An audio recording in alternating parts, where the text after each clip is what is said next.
Siz kofe içmeyi halaýaňyzmy? Onna nesil kofeýaň täze tagamy. Hisseli we karak çaýly, üçüsi barada görnüşli tüýs sizin üçin.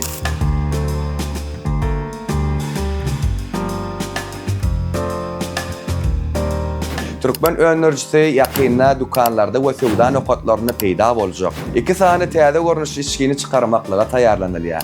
Funduk tagamly. Bu aýratyn häsiýetli kofe söýjiler üçin. Hoz isi, kofeýany içenleri yumşaklyk, rahatlyk duýgusyny peşkeş berýär. Karakter. Günnegorda uzak wagtlar ýuwaş otda gaýnadylan süýtli we isli goşulmalary bolan goý çaý. Muňa türkmenlerde süýtli çaý hem diýilýär.